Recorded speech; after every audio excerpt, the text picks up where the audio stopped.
आप देख रहे हैं ग्लोबल इंडिया टीवी। प्रतिदिन बढ़ती हुई महंगाई और बढ़ती हुई बेरोजगारी, आखिर इस विषय में कोई भी खुलकर बात क्यों नहीं कर पा रहा है? आखिर क्या कारण है कि आम आदमी के जेब में पैसे बच नहीं पा रहे हैं? गरीब गरीब होता जा रहा है। शराब की दुकान पे लाइनें बढ़ती जा रही हैं, शराब सस्ती, शिक्षा महंगी होती जा रही है। पेट्रोल, डीजल, गैस सिलेंडर के भाव आसमान छू रहे हैं। आखिर आम आदमी करे तो क्या करे? मंडियों में किसानों के माल का भाव नहीं मिल रहा है। इसी को लेकर हमारे चैनल पर आज रावनगर से कांग्रेस के पूर्व अध्यक्ष शैलेश जोशी जी और बीजेपी से पूर्व पार्षद विजय पाटीदार जी हमारे चैनल पर साथ है और साथ ही मौजूद है हमारे संवाददाता राव से इमरान मंसूरी जी। आइए सीधा रुख करते हैं सवाल जवाब की ओर। मेरा पहला सवाल कांग्रेस के पूर्व अध्यक्ष शैलेश जोशी जी से। शैलेश जी, आपको क्या लगता है, गवर्नमेंट आम जनता के हित में काम करने में सफल रही है या विफल? क्या कहना चाहेंगे आप इस पे?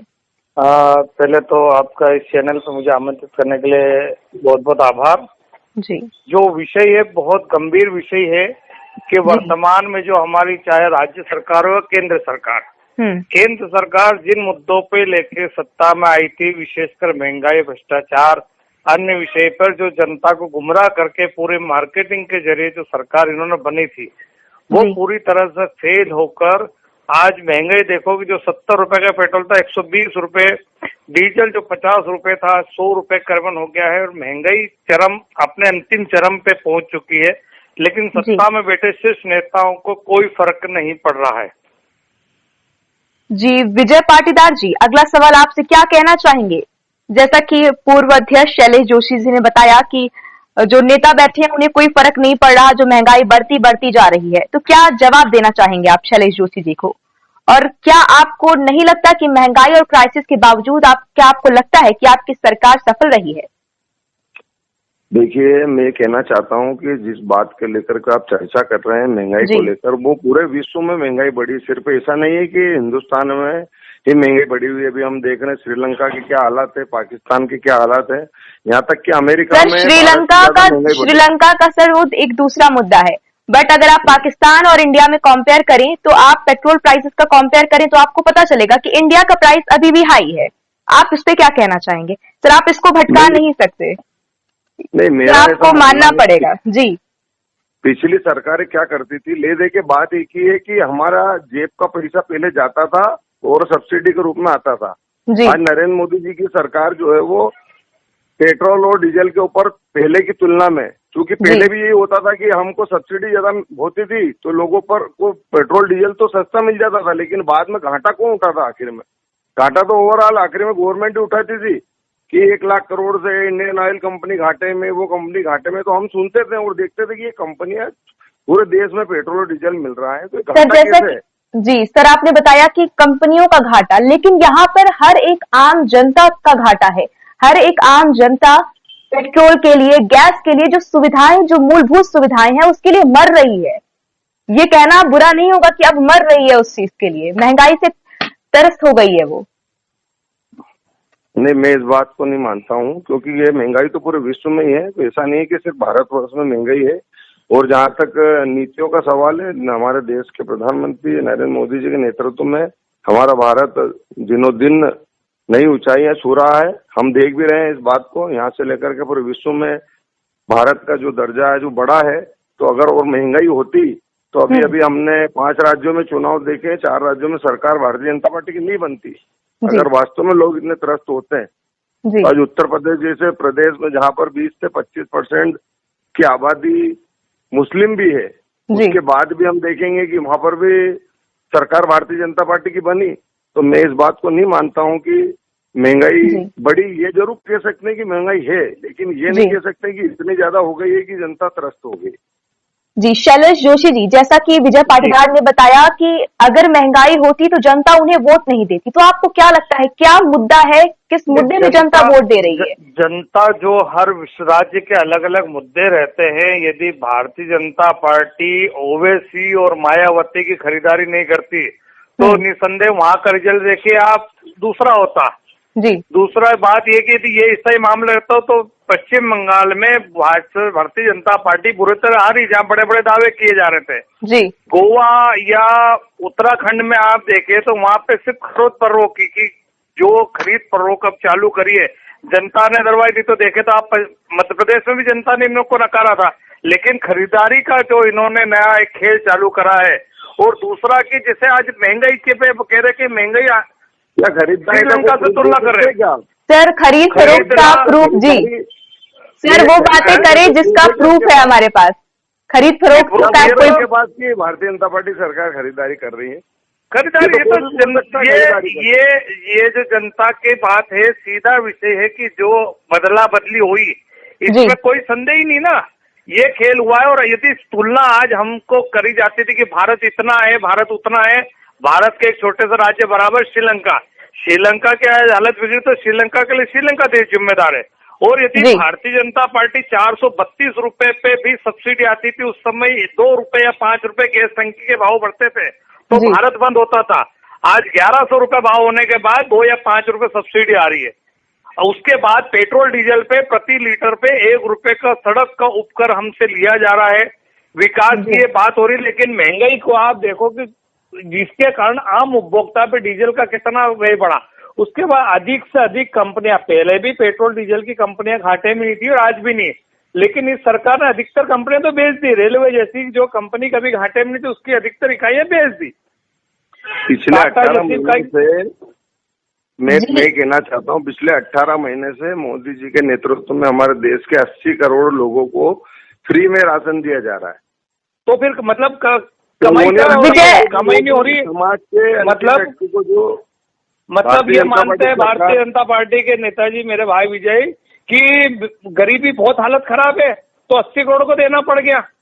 मतलब स्थिति बिगड़ी है। बोल रहा है यदि नौकरी पानी इतनी बड़ी है, यदि नौकरी पानी इतनी बड़ी है तो फिर 80 करोड़ लोग आज परेशानी में है। और 80 करोड़ में भी यदि देना पड़ा आपको 1-1, 2-2 रुपए किलो, तो फिर आप सोचो कि परेशानी में है हम जनता।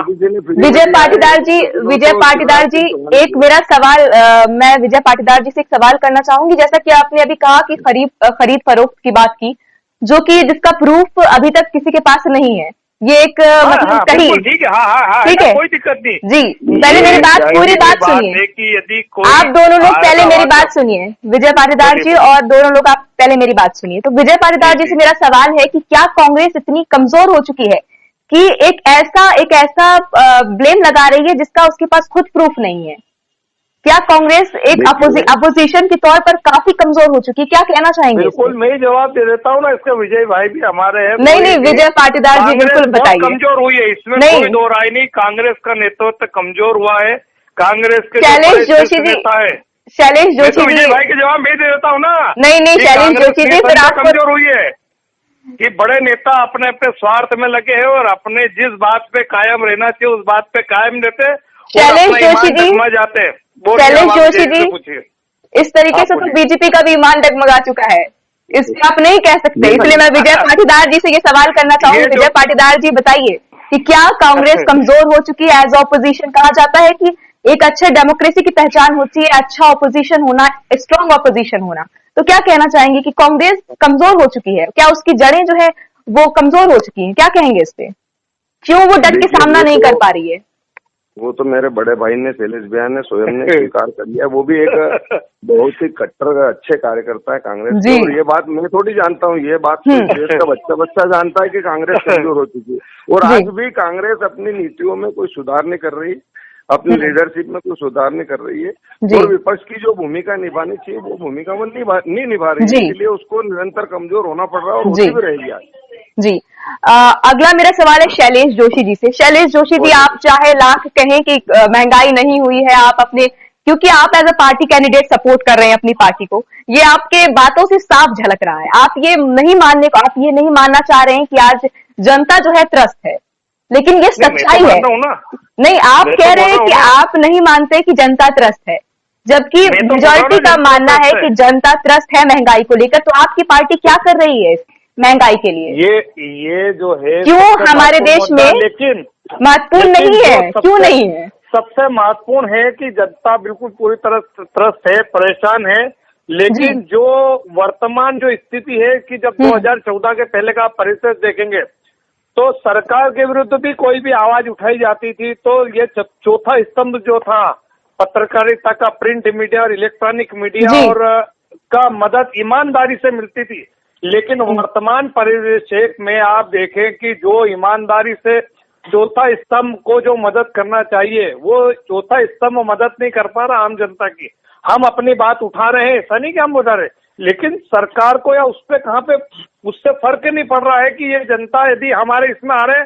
कल आप देखिए कि परसों जो 5 राज्य जो अलग अलग उपचुनाव हुए जी, बीजेपी कहाँ पे भी नहीं आई, जबकि उसमें एक जगह तो उसकी बिहार में तो उसके समर्थित दल की राज्य सरकार चल रही है, लेकिन वहां पे बीजेपी समर्थित उम्मीदवार आ रहा। छत्तीसगढ़ में कांग्रेस की सरकार है, कांग्रेस का विधायक जीता। तो महाराष्ट्र में कांग्रेस समर्थक दल की विधायक है तो कांग्रेस का विधायक जीता। लेकिन मीडिया में आप बताइए कि कहाँ स्थान मिला कि अपना प्रदर्शन सुधारा। तो वर्तमान में ये सबसे महत्वपूर्ण है कि नहीं तो निर्भया कांड और ये जितने कांड हुए, महंगाई पे 50 पैसे पेट्रोल पे भारत बंद हुआ, तब इलेक्ट्रॉनिक मीडिया ने कितना अच्छा उसमें साथ दिया। लेकिन आज की स्थिति में इलेक्ट्रॉनिक मीडिया, प्रिंट मीडिया भी कांग्रेस को या दूसरे दल वो तो कमजोर करे लेकिन नहीं कर पा रहे। उसका कारण ही सबसे महत्वपूर्ण ये है बीच में। विजय पाटीदार जी क्या कहना चाहेंगे? ये चौथे स्तंभ पे कांग्रेस की, डेमोक्रेसी के चौथे स्तंभ पे एक ब्लेम है जो कि कहीं ना कहीं सच होता हुआ दिखाई देता भी है, क्या कहना चाहेंगे उस पे? मेरे मित्र ने बहुत अच्छी बात बोली है। 4-5 जो है उपचुनाव हुए उसमें कहीं ना कहीं बीजेपी को वोट नहीं मिले, लेकिन ये भूल गए उत्तर प्रदेश में को नोटा से भी कम वोट मिले। कितनी बदतर स्थिति में सर उत्तर प्रदेश में तो बीजेपी की भी पार्टी का वोट काउंट जो है वो कम हुआ है। तो क्या ये महंगाई का एक इंडिकेशन नहीं कह सकते आप? आपको क्या लगता है? आपने मेरी बातों का जवाब नहीं दिया, शायद जोशी जी ने जवाब दे दिया था। जी नहीं मानता हूँ, मैं इस बात को बिल्कुल नहीं मानता हूँ। जिन जगहों पर मुस्लिम आबादी थी वहां पर भारतीय जनता पार्टी को वोट कम मिले हैं, क्योंकि जो हिजाब कांड जो है वो लेकर के आए थे हमारे मित्र लोग, विपक्षी लोग, तो वो मुस्लिमों को भ्रमित करने के लिए लेकर के आए थे। उसका फायदा जरूर वहां पर समाजवादी पार्टी को मिला है, लेकिन ओवरऑल आप देखिए जिसकी उम्मीद नहीं थी, एक स्थिति ये बन रही थी कि योगी जी की सरकार को 210-12 सीट भी नहीं मिलने वाली, वो कितनी सीटों से जीते हैं। तो यह तो जनता ने स्वयं ने आशीर्वाद दिया, इसमें कोई संदेह नहीं। और रही बात आप जो कह रहे हैं महंगाई की, तो महंगाई पूरे विश्व में है। जब सर आप विश्व का, सर आप फिर से वही बात कर रहे हैं, विश्व से हमसे क्या मतलब? अभी हम अपने देश की बात करेंगे, हम अपने देश को ऊंचाई पे ले जाने की बात करेंगे। आप as a party, as a BJP, आप पूरे दुनिया के नहीं, आप अपनी इंडिया के हैं, सिर्फ इंडिया के हैं, तो आप उस पर बात करिए। ये तो मुद्दे को भटकाने जैसा होगा। जी बोलिए। मैं मुद्दा भटकाने का प्रयास नहीं कर रहा हूँ, मैं बताना चाहता हूँ। बोलिए। 2014 में जिस कारण से पूरे देश ने इस नरेंद्र मोदी जी के सरकार को चुना था, उस कार्य को नरेंद्र मोदी जी की सरकार कर रही है। पिछले 1.5 सालों 2 सालों से हम देख रहे हैं कि कोरोना काल में हमारे परिवार की आबादी नहीं, हमारे सब लोगों के टैक्स, हम सबके रेवेन्यू से ही सरकारें भी चलती है। सरकार कोई अपने घर में से ऐसा कोई भंडार नहीं कि सरकार ने यहाँ से उठा के दे दिया। तो सरकारें भी हम लोगों के टैक्स से और दूसरी आय से चलती है। इसलिए हम 2 सालों में देख रहे हैं कोरोना काल में नरेंद्र मोदी जी के नेतृत्व में जब एक टीके में 6-6, 7 साल, 10-10 साल, 20-20 साल में कोई टीका बनता था, रिकॉर्ड स्तर पर 6 से 8 महीने में नरेंद्र मोदी जी के नेतृत्व में हमको 140 करोड़ जनता के लिए नरेंद्र मोदी सरकार ने टीके उपलब्ध करवाए।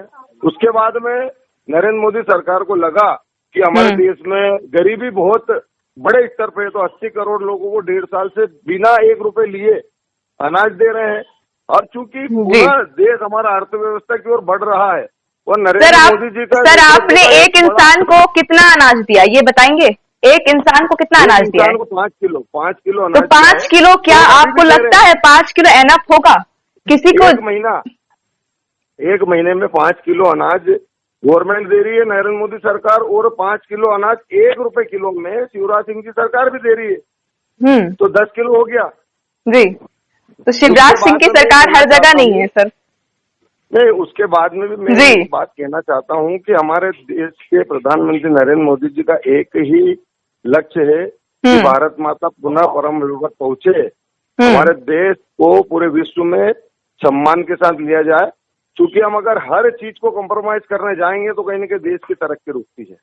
नहीं तो सर ये चीजें जो आप जिसको आप कॉम्प्रोमाइज कह रहे हैं वो कॉम्प्रोमाइज नहीं है, वो मेन मुद्दा है। महंगाई हुआ, बेरोजगारी हुआ, ये मेन मुद्दा हुआ, ये कॉम्प्रोमाइज नहीं हुआ। सर आप इसको कॉम्प्रोमाइज कह के इसको साइड मत करिए, कॉम्प्रोमाइज करके साइड नहीं करिए। प्रत्यक्ष को प्रमाण की जरूरत नहीं होती है। अगर वास्तव में महंगाई मुद्दा होता तो इन 5 राज्यों में से 4 राज्यों में भारतीय जनता पार्टी की सरकार को नहीं आना था, क्योंकि जनता त्रस्त है तो जनता ने वोट दिया ना भारतीय जनता पार्टी को। अगर आप कह रहे हैं कि जनता त्रस्त है, तो मैं इस बात को नहीं मानता हूँ कि जनता त्रस्त है। और आपको फिर तो आमदनी बढ़ी। मेरा कहना है कि यदि वोट की राजनीति में है और यदि जनता त्रस्त नहीं और केवल जीतना ही है तो फिर आप फ्री में तो दे रहे हैं। जैसे आप देखें कि केजरीवाल सरकार की फ्री की चीज पे भारतीय जनता पार्टी अधिकतर का विरोध आता है, तो फिर यदि ये देखना चाहे तो फिर ये भी फ्री देके वोट को यही कर रही। बिजली का बिल कोरोना के समय इतना परेशानी हुआ, पहले भरवाया, फिर माफ करने की घोषणा, फिर माफ कराया। आज भी हमारे यहाँ पे कई ऐसे बिजली के बिल आ रहे हैं जिनको माफी की घोषणाएं प्रमाण पत्र दे दिया, लेकिन उनको दिया गया। राव जैसे में 2 करोड़ से ज्यादा के किसानों के ऋण माफ हुए। लेकिन अब चूंकि मामला आपके पास धर्म विशेष या उस पे ही आके दिग्भ्रमित करने का है, वो मार्केटिंग में तो भारतीय जनता पार्टी का कोई तोड़ है ही नहीं। झूठ बोलना, जोर से बोलना और बार बार बोलना। विजय पाटीदार जी, एक सवाल, मेरा आखिरी सवाल ये आपसे होगा।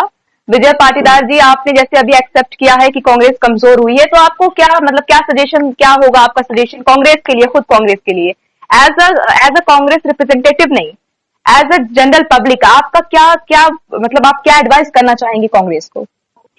देखिए, मैं भारतीय जनता पार्टी का कार्यकर्ता हूँ और कांग्रेस को एडवाइस करना नहीं हमने आपसे करना काम शैलेश भैया करते हैं, हमारे बड़े भाई, उनका काम ही नहीं, आपका नाम गलती से ले लिया गया है सर, शैलेश जोशी जी से असल में हमें पूछना था। जी शैलेश जोशी जी, बताइए। हाँ, क्या विषय था आपका, एक बार फिर से बताएंगे? हेलो, हाँ, आप सुन पा रहे हैं मेरी आवाज? बिल्कुल बिल्कुल, पूछिए जी। क्या मेरा सवाल था कि जैसे कि अभी विजय पाटीदार जी ने एक्सेप्ट किया है। हेलो जी, आप लोग सुन पा, जैसे कि अभी एक्सेप्ट किया गया है कि कांग्रेस कमजोर हो रही है, तो उस पर क्या एडवाइस देना चाहेंगे, क्या एडवाइस करना चाहेंगे कांग्रेस को?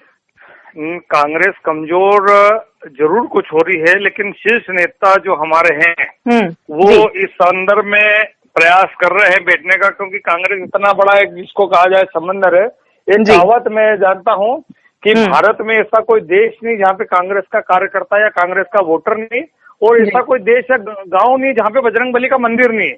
ये 2 चीजें आज भी कांग्रेस के लिए है, लेकिन कांग्रेस कमजोर हुई है, कुछ मुद्दे पे हुई है। वर्तमान जो परिवेश में बदलना चाहिए कांग्रेस को, कांग्रेस जो सीधी बात है कि कांग्रेस चली व्यक्ति पे और भाजपा चली पार्टी कैडर पे। आज वही भारतीय जनता पार्टी, मैंने देखा भी कि भारतीय जनता पार्टी का स्थापना दिवस था, उस दिन भारतीय जनता पार्टी जिंदाबाद के बाद नरेंद्र मोदी संघर्ष करो हम तुम्हारे साथ है। जो कांग्रेस व्यक्ति पे चलती आ रही है वो भाजपा चली, और कांग्रेस को जरूर यदि मैदान में आना है, जमीन पे उतरना है, तो बड़े नेताओं को अपना अहम छोड़ना पड़ेगा, मुद्दे पे अपनी बात रखना पड़ेगी, तभी पार्टी मजबूत होगी। क्योंकि कांग्रेस ही देश का पुनः विकल्प है, कांग्रेस ही सही तरह से देश पर राज कर सकती है। मेरा चलिए, अभी फिलहाल आप दोनों का बहुत बहुत शुक्रिया। फिलहाल मेरा एक लास्ट सवाल आप लोगों ने पूछा नहीं, यह भी एक मुद्दे की बात है कि अगर एमपी में शिवराज सिंह सरकार है और एक किसानों की तरफ अभी आपने एक मुद्दा लेके ही नहीं गए, प्रश्न रहेगा मेरा, आप बिल्कुल प्रश्न करिए कि किसानों का माल जो अभी काफी कम दामों में बिक रहा है, तो उसका क्या कारण रहा होगा? क्योंकि अपन आम व्यक्तियों की कर ली, महंगाई पे कर ली, तो एक टॉपिक ये भी हमारा बनता है। जी, हमारे संवाददाता द्वारा ये सवाल पूछा गया है। जी बताइए। मैं आपको इसका जवाब दे देता हूँ। ओवरऑल जो आपने जैसे डिबेट की है उसका निष्कर्ष हमारे इमरान भाई खुद ही बता रहे हैं कि किसानों को उनके उचित मूल्य के दाम नहीं मिल रहे उनकी फसलों के, तो आप कैसे बोल रहे हैं कि महंगाई बढ़ रही है? आज मैं भी किसान का पुत्र हूँ, मुझे बता 12, 13, 14 रुपए किलो में आलू बिक रहे हैं, 8 से 10 रुपए किलो में प्याज बिक रहा है। लहसन की हालत ये है कि 4 रुपए किलो, 5 रुपए किलो में लहसन बिक रही है। तो क्या है कि कहीं ना कहीं आप धरातल पे नहीं है, आप भी सिर्फ अपने केबिन में बैठ करके डिबेट कर रहे हैं। आप अगर अगर मैदान में आकर के देखेंगे, हाँ सर मैदान में तो आपको आने की जरूरत है सर, ये आप गलत बोल रहे हैं। माल बिक रहा है आम जनता को, तो क्या सर आज इंडिया का हंगर इंडेक्स देखा आपने? हंगर इंडेक्स इंडिया का आपने देखा? बेरोजगारी का इंडेक्स देखा आपने? इसको भी आप भ्रमित करने के लिए कहेंगे? ये इंटरनेशनल इंडेक्स होते हैं सर। आपको ग्राउंड पे जाकर सर्वे करने की जरूरत है। अगर आप ग्राउंड पे जाकर सर्वे करेंगे तो आपको जरूर पता चलेगा कि ये जो बैठे केबिन में बैठे लोग जो आपको डिबेट कराते हैं, ये ओवरऑल ग्राउंड में सर्वे करने के बाद ही बताते हैं आपको। ये आप बिल्कुल गलत बोल रहे हैं। ये जो लोग है ना मैडम, मेरी बात सुनिए, अभी 50 रुपए किलो प्याज के भाव हो जाएंगे ना, तो आप लोग ही रोड घूमते हैं कि ये देखिए इतनी महंगाई बढ़ गई, तब किसान बेचारा भूखे मरता, तब कोई नहीं पूछता। जी बिल्कुल, हमारा काम है। हम जब किसान भूखा मरेगा तो भी परेशान हो रहे ना किसान को भी कीमत में पूछेगा। जी जब खुद से तो पता चलेगा कितने घाटे में। सर देखिए, किसान जब तो मूल्य नहीं मिले, किसान को मूल्य कहाँ मिल पा रहा है? किसान के लिए यदि आप विजय भाई भी किसान बढ़ गया है, तो किसान को मूल्य क्यों नहीं मिल पा रहा है? तो सर फिर ये आपकी सरकार अगर केंद्र में बैठी शिवराज सिंह सरकार, तो उन्हें इस बारे में सोचना चाहिए ना कि किसानों के लिए हम ये सौगात लाए, हम ये करेंगे, तो फिर उन्हें करना चाहिए। किसानों को कहाँ मिल पा रहा? विजय भाई भी किसान है, इनके पूरे पीढ़ी दर पीढ़ी काम होते हैं हर एक किसानों का, किसान को कहाँ उसका मूल्य मिल पा रहा है? और रहा सर केबिन पे के सवाल, तो मैं जीरो ग्राउंड रिपोर्ट करता हूँ, मैं मंडी होके आया हूँ सर, और लगातार मैं लोगों के मुद्दे उठाता रहता हूँ। एक सवाल हमारे चैनल की तरफ से स्तंभ होकर, सुनिए मैडम, एक सवाल और था इनका कि चौथे स्तंभ होके नहीं कर पाते, हम करते हैं। ग्लोबल इंडिया न्यूज के संवाददाता सभी दूर जाते हैं, बिल्कुल हर लोगों के सवाल उठाते हैं। बिल्कुल बिल्कुल। देखिए इमरान भाई, ग्लोबल इंडिया टीम से मैं कहना चाहता हूँ कि हमारे कांग्रेसी मित्रों की हालत बहुत खराब है। वो तो अच्छा, उन्होंने ये आरोप नहीं लगाया कि सारे मीडिया के लोग भी बिके हुए हैं। हो सकता है वो ये भी आरोप लगा देते हैं अभी कि पूरे देश की मीडिया ही बिकी हुई है। सर कांग्रेस की हालात खराब है, लेकिन कांग्रेस की स्थिति खराब है, लेकिन भारतीय जनता पार्टी को भी अपनी स्थिति देखना कि कहां से कहां पहुंची है और क्या करके है। तो ठीक है, जिन मुद्दों पे लड़के चुनाव जीती थी भारतीय जनता पार्टी, क्या वो मुद्दों पे काम हो पाया? इस पे भारतीय जनता ठीक है जीत रही है, कोई बात नहीं है तो, और यही कांग्रेस साथ है, कांग्रेस को जनता जिता रही थी तो कांग्रेस जीत रही थी। आज भारतीय जनता पार्टी को जनता जिता रही तो जीत रही है। मैं इसको जीतती है, जनता जीतती है और जनता ही हारती है, जनता ही जीता है और जनता ही हराती है। जी तो ये भी स्वीकार करना पड़ेगा कि जिन मुद्दों पे हम आए थे, क्या उन मुद्दों पे हम सफल हो पाए, हम काम कर पाए? जिन मुद्दों पे भारतीय जनता पार्टी आई थी, धारा 370 हट गई है। ये मुद्दे का निर्माण हो रहा है, बन रहा है। फिलहाल में जनसंख्या नियंत्रण कानून लागू होगा। मेरा भारतवर्ष पूरे विश्व में अपना फिलहाल आप दोनों लोग, मैं आप दोनों को रोकना चाहूंगी, विजय पाटीदार जी और शैलेश जी, आप दोनों अपने मुद्दे से भटक रहे हैं। मुद्दा महंगाई थी, मुद्दा बेरोजगारी थी, ना कि 370 था, ना कि तो मैंने तो ये मुद्दे पे बात ही नहीं करी ना। मैं इस डिबेट को, क्योंकि नहीं, आप दोनों ने जितनी डिबेट की, मुझे लगता है आप लोगों के पास कंटेंट खत्म हो चुका है, क्योंकि उससे ज्यादा नहीं है। तो मैं चाहूंगी इसको यहीं पे खत्म करना। नहीं सर, आप लोग अब भटका रहे हैं, मसला ये है कि आप भटका रहे हैं। दोनों ही भटका रहे जी। तो फिलहाल आपने जो पूछा उसका बराबर दो ही भाइयों ने हमने नहीं, जो उचित लगा दोनों ने अपने अपने विवेक से जवाब। बिल्कुल आप लोगों ने जवाब बहुत अच्छा दिया, कोई बिल्कुल जवाब भटकने का कोई विषय, लेकिन उसके बाद मेरा ये मतलब था, अभी फिलहाल मैं एक अलग हटके लेगा। मेरी बात सुनिए, यहाँ पे युवा बेरोजगार हो रहा है, उसके लिए रोजगार के कोई कदम उठा नहीं रहे। 5 किलो राशन या 10 किलो राशन की बात कर रहे हैं, जिनके राशन से उनके ऑलरेडी कूपन बंद कर दिए, आप इस पे भी बात नहीं कर रहे हैं। पिछले सरकार इमरान मंसूरी जी आते थे, मनमोहन सिंह से पूछे जाते थे जी मैम, लेकिन आज कोई भी विषय आ रहा है तो राहुल गांधी से पूछा जा रहा है। तो माननीय प्रधानमंत्री कब अपनी जवाबदारी समझेंगे? वो भी 8 साल से विकास के नाम पे जो हरकतें होती जा रही है, तो आप जवाब नरेंद्र मोदी भी तो दे कि हाँ ये मेरी जवाबदारी है। शैलेश जोशी जी, निगम जैसी चीजें बेच दी, रेलवे बेच दिया, एयरपोर्ट बेच दिया। आपने देखो कि इतने बेचने के बाद भी आपका विकास कब पटरी पे आएगा, यह बताएं। अब नौकरी नहीं है तो उसका जवाब तो केंद्र सरकार को देना है, राज्य सरकार को देना है, न कि राहुल गांधी को या कमलनाथ जी को। जी शैलेश जी, मुझे लगता है कि बहुत सवाल जवाब हो चुके और समय कम है, जिसके लिए आप लोग का बहुत बहुत शुक्रिया। फिलहाल इतना ही। तमाम खबरों के लिए बने रहिए ग्लोबल इंडिया टीवी पर। जी धन्यवाद।